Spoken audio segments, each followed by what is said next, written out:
अस्सलाम वालेकुम, hello and welcome back once again to our special transmission. और जैसे कि आप जानते हैं कि आज के दिन 2 मैचेस खेले जाने, एक इस वक्त चल रहा है और दूसरा जो है वो शाम को होगा। तो पेशावर ज़ल्मी और इस्लामाबाद यूनाइटेड के मैच के हवाले से बात कर ले तो पेशावर ज़ल्मी ने पहले बैटिंग करते हुए बनाए 168 for the loss of 6 wickets, और इस्लामाबाद यूनाइटेड जो कि अपना पहला PSL 7 का मैच खेल रहे हैं 92 फॉर नन अब से कुछ देर पहले तक। और एज वी स्पीक एक वहाब रियाज बॉल कराते हुए गिर भी गए हैं, उनकी भी पोजीशन जानेंगे। साथ साथ अगर बात की जाए तो पेशावर ज़ल्मी को शुरू में काफ़ी प्रॉब्लम हो रही थी, लेकिन जो रादरफोर्ड ने इनिंग खेली है वो बड़ी ही शानदार है, इस पर हम बात करेंगे। और फिर उसके बाद ऑब्वियसली जर्सी बता रही है कि कराची का मैच है तो कराची के मैच पर भी बात होगी। राइवल्स लाहौर कलंदर के साथ मैच है और वो भी बड़ा इंपॉर्टेंट मैच है। मेरे साथ मौजूद हैं आर एक्सपर्ट यूनुस खान और तनवीर अहमद। यूनुस भाई अस्सलाम वालेकुम। जी वालेकुम अस्सलाम। रादरफोर्ड पहले कराची किंग में था अब पेशावर ज़ल्मी में है और बहुत अच्छी इनिंग खेली है, बड़े मौके की मुनासबत से खेली है, क्योंकि उनके लिए शुरू में ज़रा परेशानी हो गई थी और जैसे ही शोएब मलिक चलना शुरू हुए तो उनकी भी विकेट गिर गई, तो बड़ा ज़रूरी था कि वो वहाँ टिके रहते। बिल्कुल, पेशावर ज़ल्मी ने जिस तरह स्टार्ट लिया, मैं ये नहीं कहूँगा कि अगर हम फॉलो विकेट्स हम दिखा सकें और उस पर बाद में बात करते हैं, लेकिन वेरिएशंस थी बॉलर्स के पास। अगर हम इस्लामाबाद यूनाइटेड की बात करें तो उनके पास वेरिएशन थी। अच्छा, उसका फ़ायदा ना खेलने के जो हम पहले बात कर रहे थे, ये भी होता है कि आप 2-3-4 मैच खेल के तो आप उससे भी लर्न करते हो। तो बड़ा स्मार्टली इस्लामाबाद यूनाइटेड के बॉलर्स ने, क्योंकि सीनियर्स बॉलर हैं और काफ़ी अरसे से इंटरनेशनल क्रिकेट खेलना, तो जिस तरह फ़हीम अशरफ ने बॉल की है, उसके बाद हसन अली ने बॉलिंग की है, इट वॉज अमेजिंग कि वेरिएशन थी। अगर हम पिच की बात करें तो जिस वक्त हमने पिच रिपोर्ट देखी तो उसमें कहा गया कि थोड़ा सा ग्रास भी है हल्का सा, तो उसको यूटिलाइज करते हुए सिर्फ तेज़ बॉलों से आउट नहीं किया, वेरिएशन से कटर्स बॉल किए, उससे एक आधा आउट किया, तो इट वाज गुड कि वो ऑन थे, पहले मैच में ही ऑन थे। बाज़-औक़ात जैसे हमने कराची किंग्स के साथ देखा कि वो पहले मैच में ऑन नहीं थे, और फिर लकीली एक अच्छी बात ये हुई इस्लामाबाद यूनाइटेड के लिए, वो टॉस जीत गए। तो इस वक्त पेशावर ज़ल्मी ने 2 के आउट हुए, लेकिन फिर जिस तरह 2 सीनियर प्लेयर ने उनकी पार्टनरशिप हुई और ख़ास तौर पे सरफैन रदरफोर्ड ने जिस तरह इनिंग खेली है, नॉर्मली वो ऐसे हम समझते हैं कि शायद वो आते हैं और हिट करेंगे और चौके छक्के, लेकिन आज बहुत मैच्योर खेलें। शोएब मलिक ने उनको अपने साथ खिलाया, थोड़ा सा स्ट्रगल किया against leg spinner Shadab Khan के, लेकिन ग्रेजुअली उन्होंने उसको मौके को कैश किया और एक अच्छी इनिंग खेली। यही बात हम यहाँ कर रहे हैं बार बार कि आप बेशक मैच को कोई मसला नहीं है, लेकिन जो आप अपना बेस्ट दे सकते हो, जहाँ तक पहुँचना है तो वहाँ पहुँचे। तो पेशावर ज़ल्मी ने अपने आप को एक बेस्ट मौका दिया, जो कि उनकी शुरुआत अच्छी नहीं हुई, लेकिन हम बार बार ये बात कर रहे हैं, कराची किंग्स के लिए भी ये बात कर रहे हैं कि अगर आज जहाँ पे 140 हो सकता है, 150 हो सकता है, वहाँ पे क्यों 124 कर रहे हैं या वहाँ पे क्यों 110 पे जा रहे हैं। ठीक है, कोशिश करेंगे थोड़ा साथ साथ। जी यूनुस भाई, बिल्कुल, देखें पेशावर ज़ल्मी की जो 4 पहली विकेटें गिरी हैं, उसमें हमने देखा है कि वो सिर्फ पेस से आउट नहीं है, वेरिएशन से आउट है।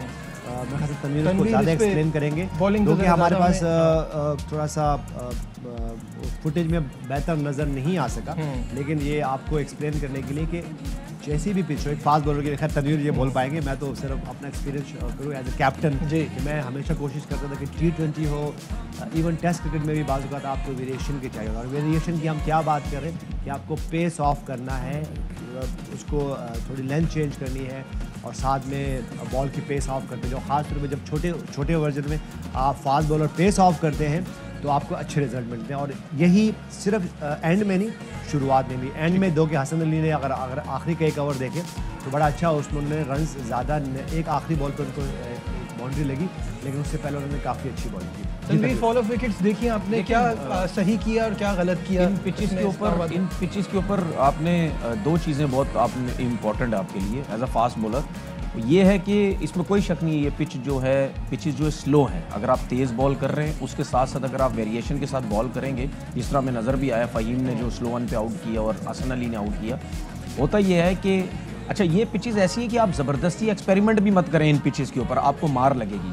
अगर आप तेज़ गेंद कर रहे हैं, आपकी लाइन विद इन स्टंप बहुत अच्छी है और बैट्समैन आपको नहीं चार्ज कर पा रहा, तो आप बिला वजह एक्सपेरिमेंट मत करें स्लो वन के लिए कि दिखाने के लिए सबको देखें जी मेरे पास कितनी वैरायटी है, वो मत करें। आप अपनी सीधी बॉल करते रहें। लेकिन अगर आपको ये पता है कि शॉट्स लग रहे हैं, अब ऐसा टाइम है, तो उसमें क्या हो रहा है कि जब आप स्लो वन जिस तरह हमने देखा कर रहे हैं, वो स्लो वन जब बॉल करते हैं पिच पे लगने के बाद और स्लो आ रहा है, उसकी वजह से बल्ले पे बॉल इतनी आसानी से नहीं आ रही। और जब आपको जब मार लग रही होती है, जब आप तेज गेंद करते हैं तो ज़बरदस्ती भी तेज़ बॉल मत करें। अभी मैं मोहम्मद वसीम जूनियर को भी देख रहा था, उनसे यॉर्कर एक्यूरेट नहीं लग रहे थे, लेकिन वो फिर भी यॉर्कर करने की कोशिश कर रहे थे, लेकिन वो हॉफली, खास से वो 19th ओवर था जी बिल्कुल हॉफली हो रहा था, तो उसमें वो कोशिश करते कि वेरिएशन के साथ बॉल करें। अगर आप यहाँ पे मार आपकी लग रही है, वेरिएशन के साथ बॉल नहीं करेंगे तो बल्ले पे बहुत अच्छा आएगा बॉल यहाँ पे। तो इन पिचेस से हमें ये कम से कम एक फ़ायदा होता है, रन्स तो पड़ते हैं बॉलर्स को, लेकिन उसके साथ साथ हमें बॉलर्स के अंदर वैरायटी भी, वेरिएशन भी, ये चीज़ें हमें देखने को बहुत ज़्यादा मिलती हैं। बिल्कुल सही है। अच्छा, आज की एक ख़ास बात ये है कि आज बेन कटिंग, जिन्होंने आखिर में जाके थोड़ा बहुत कंट्रीब्यूट किया था, आज उनकी सालगिरह भी है। कौन सी सालगिरह थी उनकी? और ताकि हम उनको विश करें। और विश करने के पहले आपको बता दूं कि एरन हॉलैंड, जो कि उनकी अहलिया हैं, उन्होंने खूबसूरत अंदाज में बेन कटिंग को सालगिरह की बात दी। और यहाँ बड़ा एक मुनफरिद वो था, सेलिब्रेट करने का तरीका था। 35 साल के हो गए बेन कटिंग, और आज बड़ा अच्छा मैच जा रहा था उनके लिए, लेकिन अब जिस तरह से इस्लामाबाद खेल रहा है, लग रहा है कि बर्थडे के दिन जीत हमारे मुल्क में 35 साल के लड़के की क्रिकेट खत्म हो जाती है। ये तनवीर को यहाँ हमारे मुल्क में अपने 35 साल के लड़के के लिए कैटेगरी चेंज कर दी जाती है, अपने 35 साल के लड़के को सिलेक्ट नहीं किया जाता। बाहर का ओवरसीज आके 35 का हो, 36 का हो, 37 का हो, वो खेल ले आके। लीग क्रिकेट में आपके देखिए चलता है। फिर अपने लड़के को तो रखो ना, अपने लड़कों को इस तरह ना करो ना, अपने लड़कों को बैक तो करो। अगर 35, 36, 40 का अच्छा है, सीनियर है, तो वो सारे खेल ही रहे हैं ना। PSL में वहाब भी खेल रहा है, एक आध बड़ी मुश्किल से आए, एक आध बड़ी मुश्किल से आए, एक आध की कैटेगरी चेंज कर दी गई।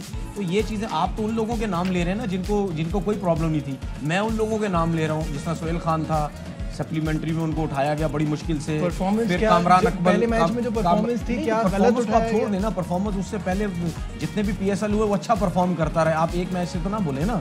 कामरान अकमल की कैटेगरी चेंज कर दी गई। तो ये आप देखिए, मेरे और आप में क्या फ़र्क है? आप उन लोगों की बात करते हैं जो सीधा तीर चलते जा रहे हैं हर चीज़। मैं उन लोगों के लिए बात करता हूँ जिनके लिए बीच में वो क्या कहते हैं, उनको रुकावटें पेश की जाती है। मैं उनके लिए बात करता हूँ, और मैं बैठा हुआ इसीलिए हूँ। मैंने उन लोगों के लिए बात नहीं करनी जो सीधा तीर चलते जा रहे हैं, जिनके साथ नाइंसाफ़ी हो रही है, जिनके साथ गलत किया जा रहा है। मैं उनके लिए यहाँ बैठा हूँ। इसीलिए लोग, आपको पता है, फिर हमें पसंद नहीं करते ना। तो जो चीज़ें हैं वो हैं। अगर इस तरह की बात है तो फिर ओवरसीज प्लेयर नहीं आने चाहिए जो 35, 36, 37 वाले। आप अपने लड़कों को भी लेके चलें जो अच्छा है। देखिए, PSL की बात मैं इस वजह से करता हूँ, आपके जो एक्सपीरियंस प्लेयर हैं वो अगर PSL के अंदर होंगे, चाहे उनकी एज की जितनी भी, अगर फिट है, तो उससे आपके लड़कों को, यंगस्टर्स को बहुत ज्यादा। बट ये दो चीजों में कंफ्यूजन हो रहा है ना। जब आप पाकिस्तान टीम की बात करते हैं तो obviously you have to look at the future as well. ठीक है, एज है, कोई फर्क नहीं पड़ता। इंग्लैंड की टीम देखी, यूनुस भाई ने भी एज में खेला, लेकिन ऑब्वियसली वो डिजर्व करते थे। की बात करते हैं, लेकिन आपने इंग्लैंड की टीम की बात करेंगे तो आपको एज ब्रैकेट मेरी बात तो सुने ना। ये बात मेरे साथ कोई एज वेज की बात ना करें ना। पाकिस्तान टीम देखी, इंग्लैंड की टीम देखी, आपको 30+ लड़के नजर आएंगे, आधे से ज्यादा 35 को भी टच कर रहे हैं। ऑस्ट्रेलिया की टीम देखी, 35 को भी टच कर रहे हैं। उसके बाद इंडिया के प्लेयर्स देखे, 35 को भी, 33 को भी टच कर रहे हैं। बात ये नहीं है, बात ये है कि जो फिट है, मैं ये नहीं कहता कि 50 साल का हो गया आप उसको खिला दो। अगर 35 से 36, 37 का भी लड़का अगर 36, 37 तक भी वो फिट है, अगर आप उसको खिला सकते हैं, आप बड़े इवेंट के लिए, अच्छे इवेंट के लिए अगर उससे फायदा ले सकते हैं, तो आपको लेना चाहिए। हमारी इन्हीं सोच की वजह से हमारे कितने क्रिकेटर्स पीछे रह गए। देखिए, मेरा एक सवाल है सर तनवीर से जी, कि अगर आप माशाल्लाह से आपका डेब्यू फर्स्ट क्लास का 80s का है, 90s का? 98, 99। ठीक है, काफ़ी क्रिकेट देखिए। इसी तरह मेरा भी 97, 98 का, जो कि मैं ग्रेड 2 अगर हम काफ़ी अर्से से खेल रहे थे। मेरा अब सवाल है आप दोनों से जी, इस पर मैं नजीबुल हसनैन हो गया मेरा आप दोनों से सवाल है कि ये जो सिनेरियो हुआ है, आपकी तरह ही लग रहा हूँ तो अब आप मुझे बताएं, तनवीर भाई कहते हैं आप इनको, जी जी जी, कि ये कौन से दौर में चेंज हुआ है? आया या पहले से ही था, या रिसेंट पास में हुआ? ये कब हुआ कि जब यंगस्टर्स की बात बहुत ज़्यादा होने लगी? ये रिसेंट पास में हुआ है। ये बहुत ये रिसेंटली हुआ है, पहले तो सारे खेलते थे। देखें, मुझे मुझे ये लगा कि जब ये चीज़ें किस टाइम होना शुरू हुई, ये 90s के बाद शुरू होनी हुई, 90s के बाद होना शुरू हुई ये चीज़ें। बट हमारी तो 2003 की टीम तो सबसे ज्यादा एजिंग टीम थी जो वर्ल्ड कप में पाकिस्तान को रिप्रेजेंट करके आई। वो उस एरा की बात कर रहे हैं ना, हाँ उस एरा की बात कर रहे हैं। उस एरा के कुछ लोग 90s की जो हम बात कर रहे हैं, अगर आप 90s की बात करें तो शाहिद अफरीदी, मोहम्मद यूसुफ, लेकिन मेच्योर थे। शाहिद अफरीदी अंडर 19 से आ गए, ठीक है। उसके बाद मोहम्मद वसीम एक प्लेयर आए थे जो अंडर 19 से आए थे। बाकी जितने भी शादाब कबीर 1996 में I think under 19 not young at that time, नहीं 1996 में आई थिंक डेब्यू हुआ था वो अंडर 19 से आए थे, लेकिन एक आदुक्का थे। उसके बाद जब हम बात करते हैं 2003 हसन रजा की भी बात कर सकते जी, 2000 वो एक आधा तो चलो, तो खैर काफी वो तो हर जगह याद होगा। 2003 के बाद ये सब कुछ होना शुरू हुआ है जी। जब वो उस वक्त जब जिस टीम में मैं था, तो जब मेरी डेब्यू हुआ था तो मैं भी 24-25 साल की था, क्योंकि बहुत ज़्यादा ग्रेड 2 खेली हुई थी, क्योंकि फर्स्ट क्लास इतनी ज़्यादा नहीं खेली हुई थी। कुछ मैचेस थे, कुछ सीजन थे मेरे। 2003 के बाद ये कुछ हुआ है, लेकिन 2003 के बाद अगर हम देखें तो बोर्ड में कौन थे, मैनेजमेंट में कौन था। देखिए यूनुस भाई ने जो बात की, अब मैंने इनकी बात कर दी है, अब ये बोलेंगे वो मुझे पता है ये जो 2003 मैं वजह में बताऊंगा बाद में। देखिए इसकी वजह में बताऊंगा 2003 के बाद जिन लोगों ने क्रिकेट छोड़ी, जो लोग कोचिंग स्टाफ में आए, वही लोग फिर मीडिया में आए। जब ये लोग इन्वॉल्व हुए क्रिकेट के अंदर, वहां पे बातें होना शुरू हो गई कि सानू 35 वाला तो नहीं चाहिए, सानू 33 वाला नहीं चाहिए, सानू चाहिए अंडर 19, सानू चाहिए तेज बॉलर, सानू चाहिए यंग लड़का। ये और खुद सारी जिंदगी 35, 33, 34 तक खेले, लेकिन गेम चेंज नहीं हुआ। नहीं, ये हमारे लोगों ने आके सारा माहौल खराब किया है। मेरा तंजील से फिर सवाल है कि ये क्यों ऐसा, वो क्यों कहते थे ऐसा? इस वजह से कहते थे क्योंकि वो ये नहीं चाहते थे कि डोमेस्टिक का कोई एक्सपीरियंस प्लेयर टीम के अंदर आए। जो एक्सपीरियंस वो उनके अंडर का चल नहीं सकता था ना, वो उनके अंडर चल नहीं सकता था। आप यंग लड़के को लाओगे, आप इशारे से चला लेते थे। भाई मैं अपनी एग्जांपल देता हूं ना, मैं क्यों नहीं हुआ, अब ये सही बात, मैं क्यों नहीं हुआ, ये नहीं होना मैं क्यों नहीं हुआ, लेकिन ये था। मैं क्यों किसी के बातों में नहीं आया? क्योंकि मैंने 500 आउट किए हुए थे।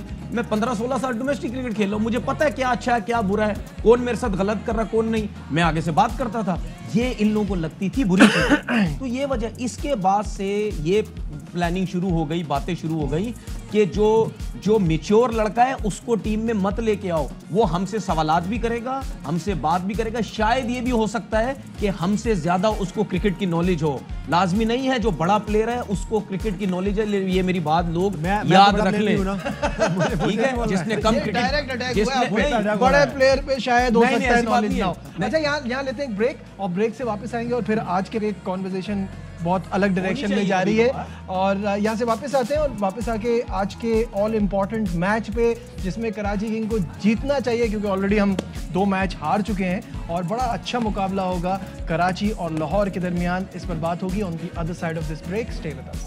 Glad to have you back once again to our special transmission for PSL 7। आज का बड़ा match Karachi Kings versus Lahore Qalandar, और हमें हमारे स्पोर्ट्स कॉरेस्पॉन्डेंट शाहिद हाशमी ने ज्वाइन किया in our segment. Any Shahid भाई, अस्सलाम वालेकुम।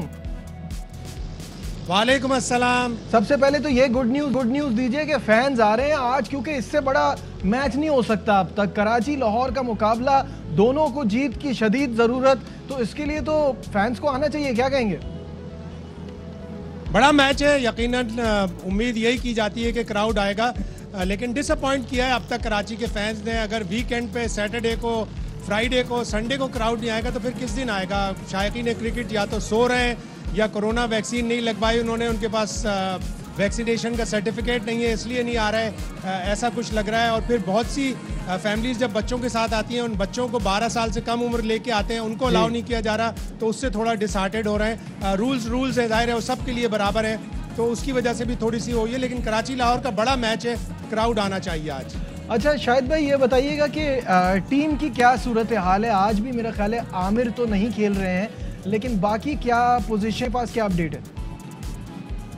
देखिए आमिर तो अभी तक फिट नहीं हुए, तो आज का मैच भी वो मिस करेंगे। अलबत्ता जॉर्डन थॉमसन जो फास्ट बॉलर हैं, अच्छी फास्ट बॉलिंग कराते हैं, इंग्लैंड की काउंटी के प्लेयर हैं, वो अवेलेबल होंगे तो उनकी एक जगह बनानी चाहिए।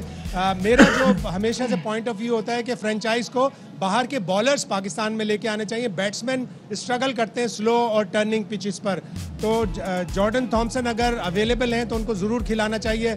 बाकी फिर कोचिंग स्टाफ की मर्जी। बिल्कुल सही है। यूनुस भाई कैसा देख रहे हैं ये मुकाबला? लाहौर ने अच्छा बड़ा स्कोर किया लेकिन फिर भी वो स्कोर डिफेंड ना कर पाए। कराची से स्कोर ही नहीं हो रहा और उनको शदीद ज़रूरत है कि उनके मिडिल में जाके कोई एक ऐसी इनिंग खेले, क्योंकि जो मैं सुबह भी बात कर रहा था आपसे कि मिडिल ऑर्डर में एक प्रॉपर बैट्समैन की एक कमी महसूस हो रही है इस टीम में। बिल्कुल है, थोड़ी सी मुश्किलात में है इस मैच को। और मैं देखता हूँ कराची किंग्स, क्योंकि लाहौर की अगर हम बात करें तो कैप्टन उनके यंग कैप्टन थे, इसलिए पिछले मैच में क्योंकि वो सीखेंगे, अगर मैं शाहिद शाह अफरीदी की बात करूं तो वो सीखेंगे, लेकिन ओवरऑल उनका अगर मैच हम देखें तो 90-95% कैप्टनसी तो उन्होंने ठीक की। वो उस वक्त अगर थोड़ा सा कंट्रोल अच्छा करते या स्लो कर लेते तो हो सकता है कि वो मैच वो जीत जाते, लेकिन कराची किंग्स को बहुत जिम्मेदारी से खेलनी पड़ेगी। उसकी वजह ये है कि आज के मैच में अगर वो अच्छा खेलते हैं और मैच विन करते हैं तो बड़ा बूस्टअप होगा उनके लिए, इसलिए कि जब आप लाहौर के खिलाफ जीतोगे, क्योंकि दो ये टीमें ऐसी हैं जिसमें आप कह सकते हैं कि पाकिस्तान आधा आधा बटा होता है। आधे पाकिस्तानी वो कराची किंग्स को सपोर्ट कर रहे होंगे और आधे पाकिस्तानी जो है वो लाहौर कलंदर्स को सपोर्ट कर रहे होंगे। तो बिग गेम, आई होप कि कराची किंग्स आज ऑन हो और बाबर आजम जो है वो आउट ऑफ बॉक्स थोड़ी कैप्टनसी करे, आउट ऑफ बॉक्स। ये दोनों जो सीनियर प्लेयर्स हैं शर्जील खान और बाबर आजम, इस पर कोई एक इनिंग आए और मुझे लग रहा है कि आज के मैच में ऑन होंगे। और जहाँ तक लाहौर कलंदर्स की बात है, जैसे हमने पहले भी बात की कि मोहम्मद हफीज़ का रोल लाना पड़ेगा, क्योंकि सितारों की जो चालें भी हैं जो हम बात कर रहे हैं उनके लिए बड़े अच्छे हैं। तो मेरे ख्याल से थोड़ी सी कैप्टनसी वहाँ से बेहतर हो, यहाँ से थोड़ा सा थोड़े रन्स बने यहाँ से, अपनी टीम को थोड़ा वो सपोर्ट करें। और यूनुस भाई ये रात वाले प्रोग्राम का असर हो रहा है आप पे? बिल्कुल, क्योंकि रात को प्रोग्राम को लेके बहुत सीरियस होते हैं हम लोग और उसका फ़न एक अलग है, लेकिन एक क्रिकेट की बात जब हम करते हैं तो दोनों तरफ है इसमें। देखिए जब आप जीतते हो, कराची किंग्स आज मैच जीतता है तो सारी खुशी होगी, क्योंकि देखिए दो तीन फ्रेंचाइज ऐसी है इनकी टीमें जब जीतती हैं, जब अच्छा करती है तो हमें अच्छा लगता है। पहले हम लाहौर कलंदर्स के लिए बात करते थे पहले 3-4 सीजन में कि लाहौर कलंदर कब होना, और अब इस वक्त हम ये नहीं कि हम कराची के या कराची में रहते इसलिए कराची किंग को सपोर्ट करें, ऐसा कुछ नहीं। सारी फ्रेंचाइजेज अपनी है, लेकिन हम चाहते हैं कि मैचेस अच्छे हों और अभी मैचेस हो रहे हैं। देखिए आज जो पेशावर ज़ल्मी के जो मैच की बात कर रहे हैं वो भी 120-130 पे आउट हो सकते थे, लेकिन उनके दो सीनियर प्लेयर बिल्कुल वो गए आखिर तक। अभी अच्छी कंडीशन में नहीं है, लेकिन एटलीस्ट मैच तो अच्छा हो रहा है, चांस तो दिया, क्राउड आता है, स्पॉन्सरशिप है, हम सब यहाँ बैठे हुए हमारे लिए बात होती है। जिन दो प्लेयर्स ने रन्स किए उनको इन पिचेस का बहुत आइडिया है। वेस्ट इंडीज़ में भी इस टाइप की पिचेस होती हैं और शोएब मलिक को भी बहुत आइडिया है इन पिचेस का, और स्पेशली जो लेफ्ट हैंडेड की मैं हमेशा बात करता हूँ कि मिडिल ऑर्डर में होना ज़रूरी है, उससे फिर फर्क पड़ता है। बिल्कुल करके बताया। अच्छा शाहिद साहब, जो हम बात कर रहे हैं, हम सुबह में भी यही बात कर रहे थे कि कराची में एक बैट्समैन की कमी साहबजादा फरहान पूरी कर सकते हैं और उनको इन कंडीशंस का बहुत आइडिया भी है, तो ये भी एक चेंज हो सकता है। देखना पड़ेगा, इसलिए कि नेशनल T20 के टॉप रन गेटर थे, 477 रन, 46 का एवरेज, 132 का स्ट्राइक रेट, तो फरहान को खिलाना चाहिए और यकीनन आज उनका नाम कंसिडरेशन में होगा। और अब मैं आपसे इजाज़त दूं, इसलिए कि हमारी गाड़ी की वजह से बहुत से लोगों का रास्ता रुक रहा है, तो मैं आपसे इजाज़त दूंगा। ठीक है, बहुत शुक्रिया शाहिद भाई, एंजॉय द गेम। शायद आज जो है वो क्योंकि स्टेडियम के बाहर खड़े हुए हैं तो कह रहे हैं कि रास्ता जो है वो लोगों का ब्लॉक हो रहा है और रास्ता हमें रोकना नहीं है, क्योंकि हमें फैंस चाहिए स्टेडियम में। रास्ता हमें कभी भी रोकना चाहिए किसी का। हमें वैसे भी रास्ता अच्छे लोगों का कभी भी रास्ता नहीं रोकना चाहिए। अच्छा, इस पे भी कुछ आ रहा था आपकी तरफ से? यार जो दिल में बात आई कह दी ना यार। अच्छा ये बताइए कि क्यों रेस बात है शाहीन, तो ऐसे हंसता रहता हूं। शाहीन शाह, मेरा तो ये मोटो है कि आप स्माइली फेस रखें, अंदर की जो भी कंडीशन है उसको आप स्माइली फेस से फेस करें। अच्छा एक क्वेश्चन है यूनुस भाई, कहते हैं हमेशा कि फास्ट बॉलर अच्छा कप्तान नहीं होता, नहीं क्या ऐसा कुछ आप नहीं मानते ये बात? ऐसा कुछ नहीं है। मैं अगर हिस्ट्री की कैप्टन्स की बात करूं, इमरान खान ऑलराउंडर, वसीम अकरम नहीं बाद में बने, नहीं, बाद में बने। अच्छा, बाद में बने, बाद में बने। अगर हम इमरान खान की बात करें तो उनका debut as a fast bowler हुआ था। वसीम अकरम का एज अ फास्ट बॉलर हुआ था। और दुनिया में अगर हम इधर उधर और भी देखेंगे तो बहुत से ऐसे कैप्टन मिलेंगे हिस्ट्री के जो कि फास्ट बॉलर थे। अच्छा, इसी तरह अगर मैं बैट्समैन की बात करूं तो बहुत सारे ऐसे बैट्समैन थे जो कि अच्छे कैप्टन बने, और बहुत सारे ऐसे super duper extra ordinary batsman थे जो कि बिल्कुल बहुत ही बुरे कप्तान बने। हमारे साथ भी ये हो चुका है, हमने भी देखा है।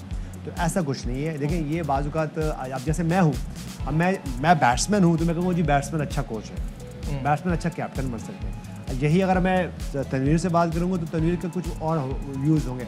इसी तरह अगर आपकी मैं बात करूँ, नहीं अगर आप ये जवाब दीजिएगा प्लीज़। अगर मैं आपसे बात करूँ तो आप कहेंगे एक एंकर पर्सन जो है बड़ा अच्छा कैप्टन बन सकता है। अच्छा, नहीं तो एक बात है, मेरा पॉइंट ये है, जो डिबेट इस पे होती है ये कि बैट्समैन, मुझे पता क्या लगता है, बैट्समैन गेम को रीड करता है। मेरे ख्याल से देखो, अगर मैं बात करूं, जिसको कप्तान बनाना है ना, चाहे वो बॉलर है चाहे बैट्समैन है, जिसको बैक करना वही अच्छा कप्तान है। देखिए, मैं ये बात करता हूं, अगर मेरी नजर में ना, अगर मैं कहूं, अगर मैं समझूं या जो मैंने रियलाइज किया अपने कैरियर में, तो सबसे अच्छा कैप्टन कौन सा? Wicket keeper. But too much pressure नहीं है ना, क्या मतलब क्या सबसे मैं राशिद लतीफ के साथ से ज्यादा सबसे ज्यादा काम ये भी राशिद लतीफ के अंडर में खेल चुके हैं। मैं भी राशिद लतीफ के अंडर में खेल चुका हूँ। जितने अच्छे कैप्टन राशिद लतीफ थे, मेरे ख्याल से ठीक है वो राशिद भाई को इतना मौका नहीं मिल सका कैप्टनसी का, but game for some reason read करते थे जी। अच्छा, फिर इसके बाद अगर मैं अपने कैप्टन की बात करूं तो एक और विकेट कीपर कैप्टन भी रहे हैं, मोइन खान। उनके अंडर में वसीम अकरम, वकार यूनुस, इंजमाम उल हक खेलते थे। अभी और ये इनका डेब्यू, इनको सपोर्ट करने वाले सबसे ज्यादा सपोर्ट मोइन खान ने किया जी, इनको सपोर्ट किया। मुझे काफी लोगों ने बहुत सपोर्ट किया, लेकिन जब कोई गलत बात होगी मैं जरूर बोलूंगा। नहीं, अभी जो बात हो रही है उस पे रही है ना, सपोर्ट की है जिसने की है। मोइन खान कैसे कैप्टन थे, इनसे मोइन खान ने आपको सपोर्ट नहीं किया। गुड लीडर थे ना, गुड कैप्टन। इसलिए देखें, आप समझे मैच में दो एक पर्सनालिटी ऐसी होती है जो बिल्कुल सेंटर में होती है, जिनका आपका दिमाग चल रहा होता है। एक अंपायर और एक विकेट कीपर, ये सेंटर में है। इनका देखिए, अंपायर भी बिल्कुल रिलैक्स को नहीं खड़ा हो सकता कि भाई मैं रिलैक्स हो जाऊं और मुझे सिर्फ उंगली खड़ी करनी है कुछ। और विकेट कीपर भी हर बॉल के साथ। कुछ कप्तान ऐसे होते हैं जिनको आउट करवाने आते हैं, जिनको परफॉर्मेंस करवानी आती है। उसमें से मोइन भाई भी थे, इसमें तो कोई शक नहीं। मैंने फर्स्ट में राशिद भाई के गेम की रीडिंग बहुत अच्छी है, आज तक बहुत अच्छी है। राशिद भाई के साथ तो हम बहुत ही खेले ना, हमें तो पता है ये बात जो करवाते हैं, ये किस तरह परफॉर्मेंस दिलवाते हैं, उस चीज का तो हमें। मैं जब फर्स्ट टाइम मोइन भाई के अंडर में खेलना लगा तो मैंने राशिद भाई से पूछा कि कैसे कप्तान है, तो राशिद भाई ने एक अल्फाज यूज किया था, आउट करवाएगा तेरे से ये। ठीक है, मैं फर्स्ट टाइम खेल रहा था, 2002 की बात है। हमारे मुल्क में ये बात होती है कि नजीब जो है वो अच्छा फास्ट बॉलर नहीं बन सकते, यूनुस खान जो है वो बड़ा क्रिकेटर हैं तो अच्छा कोच नहीं बन सकते, ये जो है इतने जबरदस्त बॉलर हैं या अच्छे बॉलर नहीं है, कम खेले होते अच्छा कोच हो सकते, ऐसा कुछ नहीं। और उस सीजन में जब मैं खेला तो मुझे वाकई पता चला कि मोइन भाई को आउट करवाने आते हैं। ठीक है, किस तरह आउट करवाना। ऑन दैट थॉट यहाँ लेते हैं एक ब्रेक से वापस आएंगे, सेशन को आगे बढ़ाएंगे। स्टे विद अस। एक बार फिर खुशामदीद कहेंगे आपको हमारी स्पेशल ट्रांसमिशन में, और अब बढ़ते हैं सवाल की तरफ। तो कल जो हमने आपसे सवाल किया था PSL 6 का प्लेयर ऑफ द टूर्नामेंट कौन था, तो इसका जवाब है मुल्तान सुल्तान के शोएब मकसूद। 12 मैचेस में 428 रन किए थे और प्लेयर ऑफ द टूर्नामेंट बने थे सीजन 6 यानी पिछले सीजन के। इसके जो विनर्स हैं उनके नाम मैं अनाउंस करता चलूँ। वजाहत अहमद इस्लामाबाद से, शाहजेब मुल्तान से, अहमद काशिफ कराची से और अब्दुल वहाब पेशावर से। तो आप सबको बहुत बहुत मुबारकबाद, आप जीतेंगे हमारी तरफ से एक शानदार बैट। और आज का सवाल अब आपकी स्क्रीन पर आ जाएगा। आज का सवाल है, PSL की तारीख में सबसे ज्यादा रन्स बनाने वाले बल्लेबाज कौन है? आसान सवाल है, अगर आप PSL फॉलो कर रहे हैं तो इसका जवाब आपको आता होगा, और अगर आता है तो सेल फोन उठाइए, टाइप मैसेज में जाइए, अपना जवाब लिखिए, अपना नाम, शहर का नाम और सेंड कर दीजिए 8038 पे। तो ये हो गया सवाल का तरीका। मूविंग ऑन, हम बात करते हैं कि फैंस जो हैं वो इस मैच को लेके खुसूसन PSL में बहुत ज़्यादा एक्साइटेड होते हैं। किसी की फेवरेट टीम लाहौर, किसी की कराची, कभी कभार एक ही फैमिली के अंदर कराची और लाहौर के सपोर्टर्स मिल जाते हैं। ऐसा ही हुआ है हमारे नुमाइंदे अली हसन के साथ। वो क्या बातचीत हो रही है आइए आपको दिखाते हैं। इंतजार की घड़ियां हुई खत्म, हो वह वक्त भी आ गया है जिसका शायकीन क्रिकेट को बेसब्री से इंतजार था। मैं बात कर रहा हूं कराची वर्सेस लाहौर। शायकीन क्रिकेट तो स्टेडियम आना शुरू हो गए। मेरे साथ एक ऐसी फैमिली मौजूद है जिसमें चचा जी जो हैं वो तो लाहौर कलंदर्स को सपोर्ट करते हैं, लेकिन भतीजी जो है वो कराची किंग की सपोर्टर है। सबसे पहले हम भतीजी से बात करते हैं। भाई कराची किंग की तो जर्सी तो पहनी हुई है, क्या तवक्कात हैं आज? इंशाल्लाह आज कराची जीतेगा और पूरी उम्मीद है कराची से, और बाबर आजम आज बहुत छक्के मारेंगे। कोई बात नहीं है, शाहीन है तो हमारे पास बाबर है, हमारे पास और भी बहुत से, शर्जील भी हमारे पास बाबर है, हमारे पास बैन डक भी है, ये भी याद रखिए। पिछले दफा बैन डक ने बहुत मारा था और आज भी बहुत मारेगा। लेकिन वैसे बैन डंग का डंग चला नहीं है इस दफा। कोई बात नहीं, आज चलेगा, फखर जमान चलेगा और हफीज भी चलेगा। अच्छा, शुरुआत में दोनों का मुकाबला है, क्या नाम है, पहले शाहीन हाफिजी आएंगे और सामने बाबर भी होंगे, तो क्या लगता है बाबर वाकई में परफॉर्म कर जाएंगे या शाहीन की यॉर्कर घप से घबराएंगे? इंशाल्लाह करेंगे नहीं करेगा बाबर। दोनों मैचों में बहुत स्लो खेला और आज तो शाहीन से हाफिजी निकाल देगा। भाई चचा भतीजे की जंग तो शुरू हो चुकी है, लेकिन हमें इंतजार है 7:30 का, जब वाकई में जो मैच शुरू होगा और कौन जीतेगा तभी पता चलेगा कि कराची का सपोर्टर आज कामयाब रहा या फिर लाहौर कलंदर्स का। जी हाँ, बिल्कुल ऐसा ही है कि फैमिली के अंदर ही बहस चल रही है। अमेजिंग। यहाँ आप इनकी टीम, आपकी टीम क्या है? ऑपोजिट करते हैं हम भी जरा। कौन सी है? लाहौर। आप कराची। कराची नहीं, हमने लाहौर बोला, मैंने इसका मतलब है कि जीत रहा है लाहौर मैंने बोला था रात को, लेकिन मैं अभी कराची चेंज कर रहे हैं। मैच से पहले कर सकते हैं ना चेंज। मैं चेंज कर मतलब फिर तो आप कभी हारे ही नहीं। हम अपनी बात पे कायम रहते हैं। कराची लाहौर। ठीक है जी। आप भी हम इस पे डिबेट कब करेंगे? हम इस पे डिबेट कल करेंगे। सही है। और इस वक्त हम आपके फेवरेट सेगमेंट की तरफ बढ़ रहे हैं जहां हमारे यंगस्टर्स सवाल पूछते हैं यूनुस खान से और वो टिप्स देते हैं उनको, जिससे उनको गाइडेंस मिले। तो बढ़ते हैं YK से सीखो की तरफ।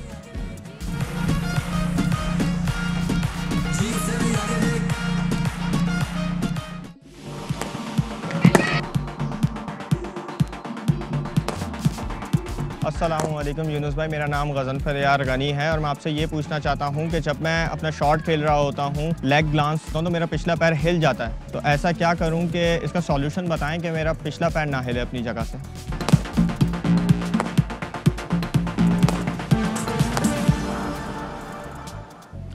जी यूनुस भाई। गज़नफ़र ठीक है। गज़नफ़र, मैंने आपको देखा है खेलते हुए, तो लेफ्ट हैंडेड लेफ्ट हैंडेड बन जाता हूँ। तो ये मैं बॉल जब भी आपकी लेग स्टंप और लेग स्टंप से बाहर पिच होती है, तो ये आप खड़े हुए हैं, थोड़ा सा मैं यूँ हो जाता कि इनको ईजी हो जाएगी। मैं यूँ खड़े हुए हैं और आप जब खेलते हो तो आप बस कोई स्ट्रॉन्ग पोजीशन नहीं बनाते। स्ट्रॉन्ग पोजीशन मीन क्या है कि ठीक है, बाद में कुछ लोगों की टेक्निक्स होती है कि वो मूव अराउंड नहीं करते, ना फ्रंट पे जाते हैं, ना बैक पे, ना क्रॉस। तो मेक श्योर करें कि अगर आपकी मूवमेंट नहीं है तो कहीं से तो आपको रेडी होना पड़ेगा, क्योंकि बॉल बहुत तेज़ आ रही है। उसकी टेम्पो को मैच करने के लिए, उसकी पेस को मैच करने के लिए आपको रिएक्शन चाहिए। ये इस तरह के एक्शन का रिएक्शन। तो मेक श्योर कि अगर आप नहीं भी हिल रहे तो कहीं तो रेडी हो, कहीं हैंड से रेडी हो जाए, कहीं अपर बॉडी से रेडी हो जाए। जब आप रेडी हो जाएंगे तो आपका इसमें भी ऑटोमेटिकली आपका वेट ट्रांसफ़र हो जाएगा। हमेशा कहीं ना कहीं आपको वेट ट्रांसफ़र करना होता है। कुछ जैसे मैंने पहले कहा, कुछ बैट्समैन फ्रंट पे जाके वेट ट्रांसफ़र करते हैं, कुछ बैक पे जाके, कुछ अक्रॉस जाके। तो मेक श्योर जब भी लेग ग्रांस खेलें या स्क्वायर लेग या मिड की तरफ खेलें तो कहीं रेडी हो जाए। ये आप रेडी हो गए तो इसका मतलब है कि आपका वेट ट्रांसफ़र हो गया है। फिर जब आप खेलोगे तो आपके पास स्ट्रॉन्ग पोजीशन होगी और आप वो बॉल खेल दोगे। लेकिन अगर आप सिर्फ इसलिए खड़े होकर खेलेंगे तो देखिए मेरा भी पाँव हिल रहा है वहाँ से और मैं भी मूव करूँगा। तो मेक श्योर कि जो मैंने आपसे कहा कि जब भी अगर आपकी कोई इनिशियल मूवमेंट नहीं है तो हैंड से या बॉडी से रेडी हो जाए, लाइक दिस। जब रेडी हो जाएंगे तो ये मेरा वेट ट्रांसफ़र हो गया। अब जब मैं लेग ग्रास की तरफ खेलूँगा या खेलेंगे तो मेरे पास ये मेरा बैक फुट है वो मूव अक्रॉस या मूव फॉरवर्ड नहीं होगा। Thank you. बहुत शुक्रिया यूनुस भाई ने। उम्मीद करता हूँ गज़नफ़र जो आपकी प्रॉब्लम थी उसका सही सोल्यूशन दे दिया है और अब आपको इसमें मसला नहीं होगा। और आपने यहाँ से सुन लिया हमारे एक्सपर्ट्स की राय। तनवीर कह रहे हैं लाहौर, यूनुस भाई और मैं कह रहे हैं कराची। आप इस मैच को एंजॉय कीजिए, हमें दीजिए इजाज़त, अपना बहुत ख्याल रखिए, अल्लाह हाफिज़। अहम तरीन खबरें अब एक क्लिक की दूरी पर। आपके पसंदीदा टॉक शोज हों या अहम मुल्की या गैर मुल्की शख्सियात की न्यूज कॉन्फ्रेंसेस, हर लम्हा बाखबर रहने के लिए सब्सक्राइब करें हमारा YouTube चैनल। मौसम की सूरत हाल हो या खेल के मैदान से खबरें, अपने मोबाइल फोन से मुल्की और बैनुल-अक़वामी अहम खबरों तक रसाई के लिए डाउनलोड कीजिए मोबाइल ऐप। बावसूख ज़राए से मुसद्दिका खबरों, तज्ज़ियों और तबसरों से मुस्तफ़ीद होने के लिए विजिट कीजिए पाकिस्तान की सबसे बड़ी न्यूज वेबसाइट www.arynews.tv। इन सब के अलावा पाकिस्तान का सबसे बड़ा फेसबुक पेज हो, सबसे बड़ा न्यूज इंस्टाग्राम अकाउंट या फिर ट्विटर, ARY न्यूज पहुंचा रहा है खबरें सबसे पहले आप तक, ताकि आप रहें हर लम्हा बाखबर।